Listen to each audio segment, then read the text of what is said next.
Mangwana ni malelepo vukenjani kwas vana ve Africa. Welcome to Africa Good Morning. This is your portal into Africa's potent stories. Today we begin with a sweeping Interpol and Afripol operation disrupting terror financing across 6 African nations, followed by the arrest of a Tanzanian opposition aide ahead of elections. Simone Gbagbo launches her presidential bid in Côte d'Ivoire, while Zimbabwe confronts the Church of England over colonial-era abuses. Nubian women in Kenya's Kibera transform urban farming through tradition and sustainability. Economic updates feature 27 African nations ranked high risk by Allianz Trade, South Africa reviving its small nuclear reactor project, and Nigeria opening the continent's first aeronautics and management university. Watch Africa Good Morning on DSTV 285, GoTV 25, OneUp2.com, and NTV Africa on YouTube. My name is Ashwin Berry. Top stories shortly. Life is unpredictable, and one needs to be protected against any eventuality. Get Santam legal access from as little as $50 Namibian a month for when you find yourself in need of legal representation due to civil cases, criminal prosecution, and family matters such as divorce, child maintenance, and custody. It also covers labor disputes, disciplinary hearings, and unfair dismissal or retrenchment. With Santam Legal Access, you'll receive free legal advice on almost every legal aspect, whether the specific matter is covered by your policy or not. For true peace of mind and legal protection when you need it most, call us on 061 292 8000. Santam. This is freedom.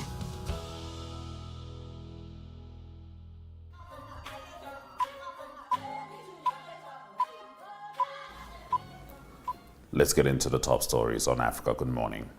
A sweeping Interpol and Afripol operation has resulted in 83 arrests across 6 African nations, uncovering over $260 million in cash and cryptocurrency linked to terrorism.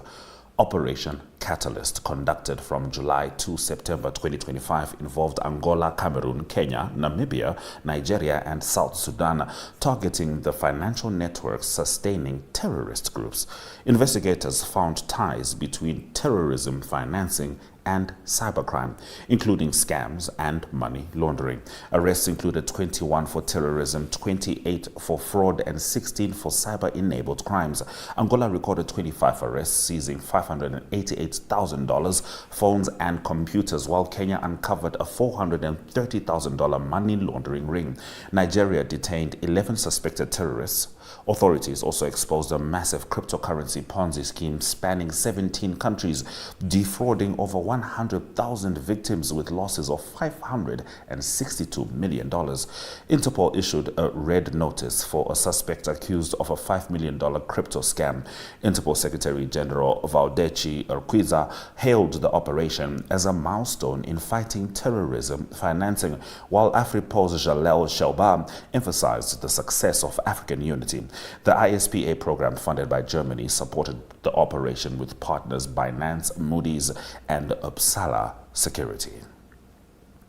Tanzanian police have arrested a senior official from the main opposition party Chadema outside a Dar es Salaam court, where party leader Tundu Lissu's treason trial was in session a week before the October 29 presidential election. Deputy Chair John Heche was detained without explanation and later transferred to Tarime in the northwest, party spokesperson said. Authorities have not provided reasons for the arrest, which the party described as politically motivated. The Immigration Department earlier claimed Heche had left the country improperly, an allegation Chadema denied, explaining he was expected at the funeral of Kenya's former Prime Minister Raila Odinga. Opposition parties Chadema and ACT Wazalendo have been barred from contesting the upcoming election, leaving President Samia Suluhu Hassan to face smaller parties. Human rights groups accuse the government of suppressing opposition through arrests and abductions. President Hassan insists her administration upholds human rights and has previously ordered an investigation into alleged abductions, though no findings have been published. Tanzanian authorities have yet to respond to requests for comment on the latest detention. Moving on. Former Ivorian First Lady Simone Gbagbo, once wanted by the International Criminal Court, is running for president in Ivory Coast's October 2025 election. The 76-year-old Iron Lady leads the movement of Skilled Generations, a party she founded in 2022 after her divorce from ex-president Laurent Gbagbo. She is the most prominent challenger to incumbent Alassane Ouattara, who is widely expected to secure a fourth term. Simone Gbagbo rose to prominence through trade union activism in the 1970s and co-founded the Ivorian Popular Front in the 1980s. Her husband's refusal to concede defeat in 2010 triggered conflict that left 3,000 dead before their arrest in 2011. Convicted of state crimes in 2015, she received amnesty in 2018.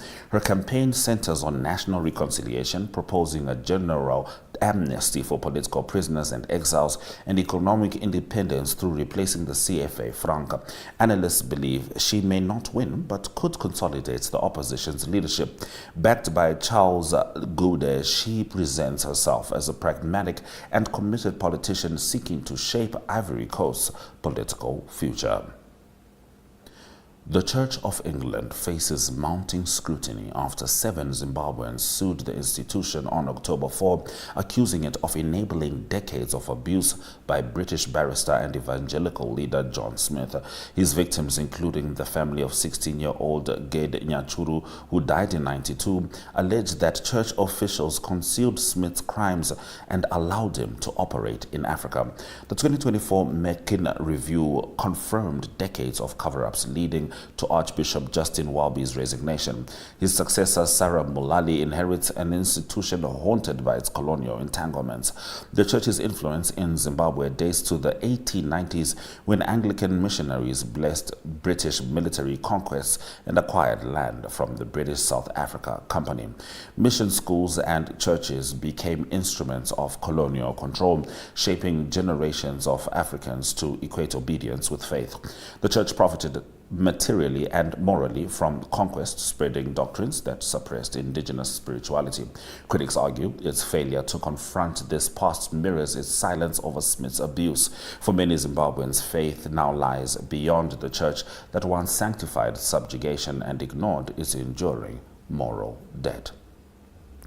In Nairobi's Kibera settlement, Nubian women are blending tradition with innovation through the Mazingira Women Initiative, founded in 2019 to preserve culture and promote sustainable urban farming. Using hydroponics and circular gardening, the group of 50 members grows indigenous vegetables such as okra, jute malo, and nyagwa, staples of Nubian cuisine like mafruk, muliavana, bamia stew, and gurusa pancakes.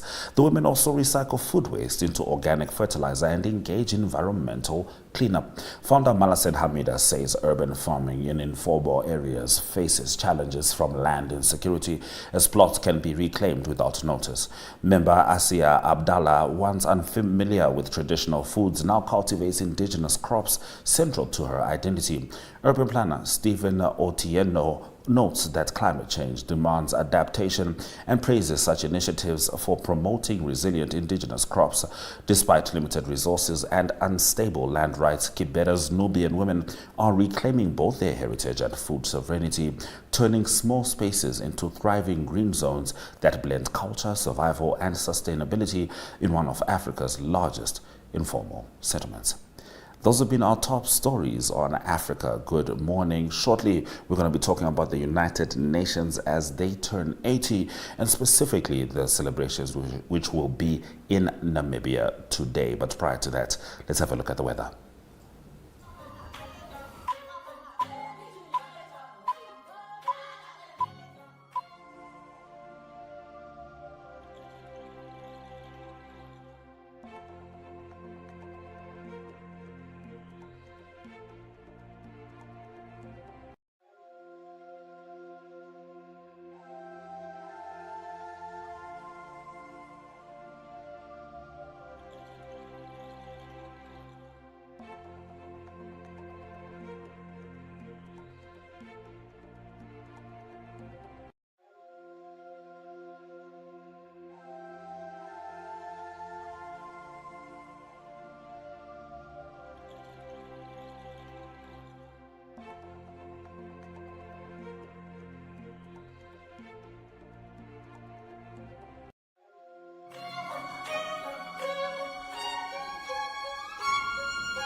As the United Nations turns 80 years old, Dr. Philippe Talavera, Oyo director and artistic leader, and Ethan Philander, dancer, highlight UN at 80 through 80 Voices for 80 Years, a performance blending dance, poetry, and storytelling. They talk about how the arts celebrate unity and amplify young voices in marking this milestone in this excerpt from the Evening Review.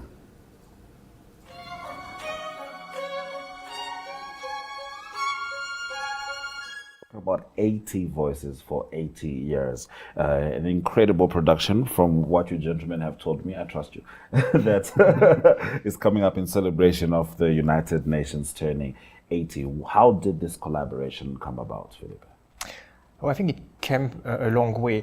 And maybe from an organization point of view as Oyo, we use arts to create social awareness. We don't often do celebratory project like the 80 Voices for 80 Years. We work on social issues such as gender-based violence, teenage pregnancy, using art. So along the way, we have collaborated with various projects, with various United Nations agencies. All right. Prior to COVID, we used to work a lot with UNICEF and UNAIDS.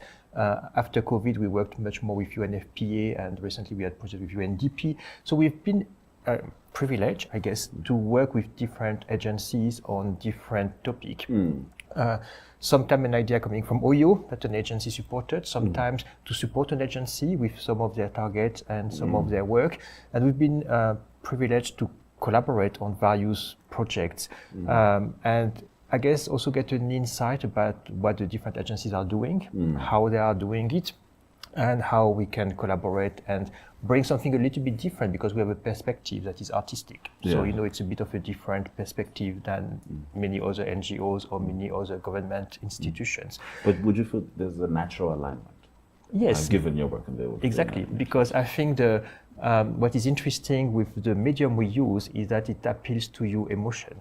The arts really appeals to your heart, not to your mind, not to your intellect.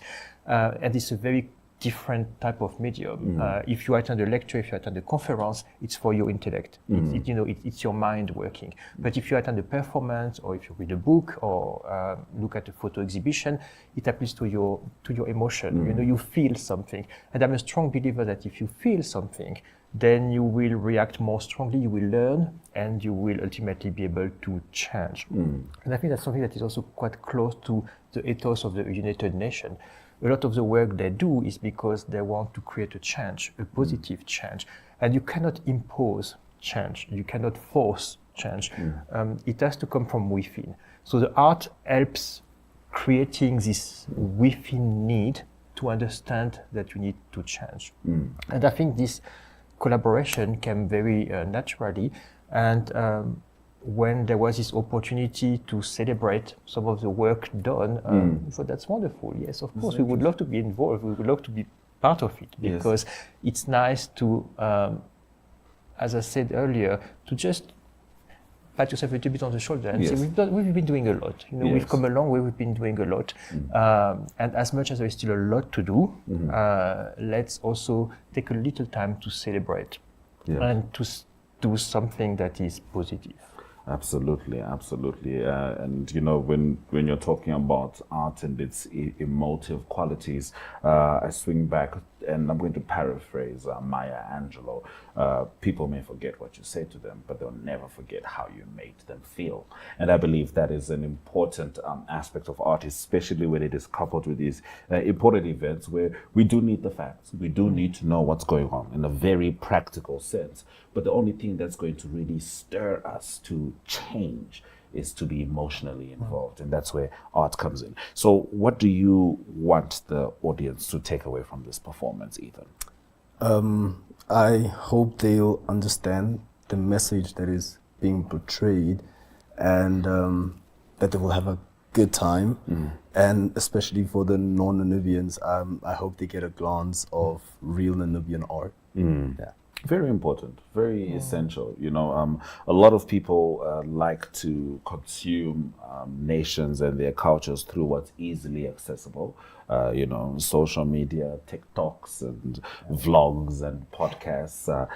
Very rarely do they come in touch with intentional creative art that reflects not just the issues, the celebration, but the identity of a place. Now, Philippe, I'm afraid you had sort of touched on it already, but let's just dig into it. What role does art play in driving conversations about peace, inclusion, and sustainable development, which, as we know, are part of the cornerstones of the United Nations? I think it's vital. And when I look at the world today, there are many challenges. There are many conflicts. There's many things that don't work, and there's more and more of a division. Actually, we get more and more worried about the others. We tend to close doors rather than opening them, and I think it's wrong. And I think the art can contribute to break some of those barriers. Again, it had this impact in the past, and I think whenever there's been a crisis, there's always been artists gathering together. I can think about Michael Jackson and We Are the World. Yes.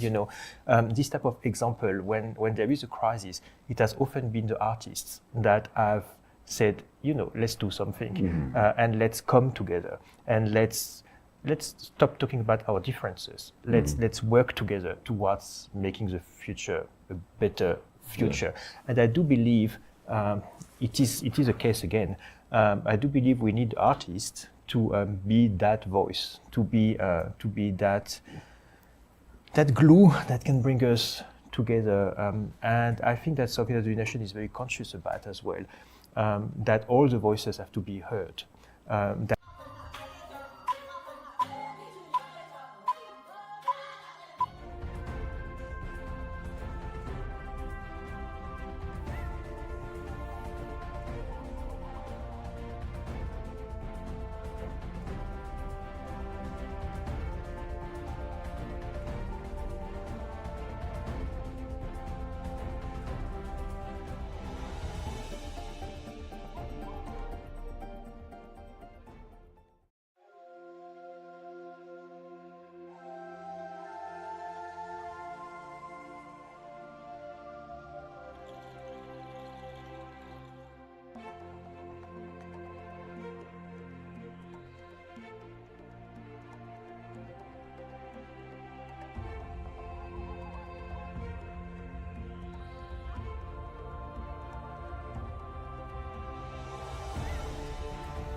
Let's get into the economic news on Africa. Good morning. A new Allianz Trade report has ranked 27 African countries among the world's highest short-term financing and commercial risk economies as global liquidity pressures intensify. The assessment highlights sub-Saharan Africa as the most vulnerable region, with nations such as Ghana, Egypt, Ethiopia, Sudan, and Zimbabwe facing debt distress, volatile currencies, and restricted access to international capital markets. Tightened global conditions since 2022 have weakened investor confidence and exposed fragile fiscal systems. The report identifies 90 low-risk and 57 high-risk countries globally, with nearly half of the latter in Africa. Businesses operating in these economies face growing challenges, including delayed payments, credit constraints, and trade disruptions. Ghana's debt restructuring and Nigeria's currency fluctuations exemplify how financial fragility reverberates across sectors. Allianz Trade warns that fragile liquidity and policy missteps could trigger wider instability, underscoring Africa's heightened exposure to global shocks. The findings reinforce concerns that many African economies remain constrained by external financing pressures, unstable exchange regimes, and limited buffers against international market turbulence. In our next story, South Africa expects to lift the care and maintenance status of the Pebble Bed Modular Reactor by the first quarter of next year or sooner. Electricity and Energy Minister Kgosiensho Ramokgopa announced On Wednesday, once seen as a global leader in small modular nuclear reactor development, the country halted the PBMR program in 2010 after spending more than 10 billion rand without completing a demonstration model. Ramokgopa said internal processes were far advanced to make the case for resuming the project. Eskom currently operates Africa's only commercial nuclear power station near Cape Town, while Egypt builds its own and Namibia, Niger and Ghana explore nuclear options.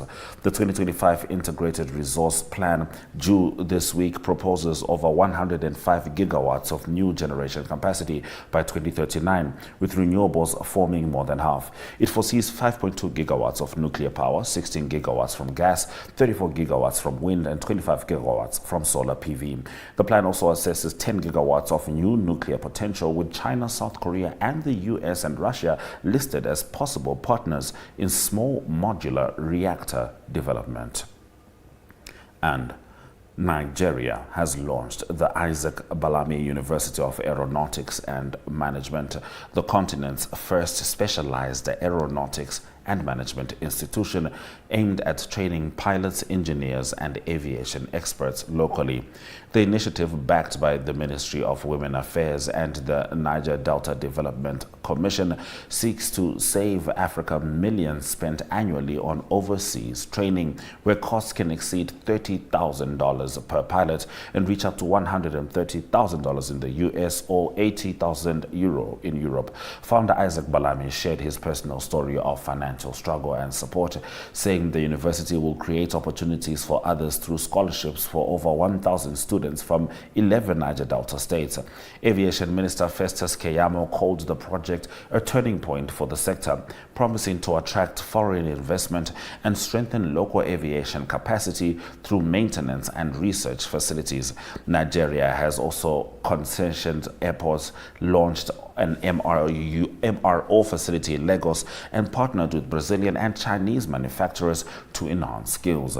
The institution is expected to retain expertise and make African aviation self-sufficient. You are still with Africa Good Morning. We're going to take a quick break before we return to say goodbye.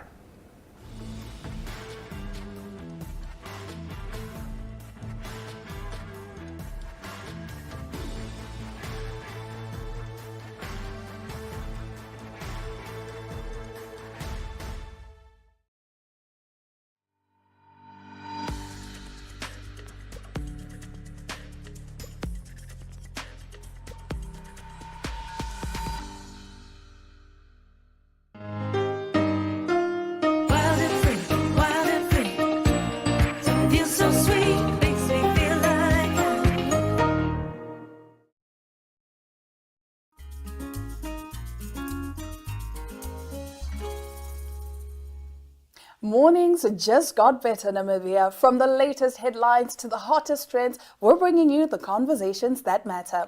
That's right. Bright minds, bold opinions, and a touch of morning magic. This is your daily dose of energy. So grab a cup and join in on the conversation every weekday morning at 8 o'clock with Smell the Coffee, hosted by Diana Master and Aina Riza Quayo.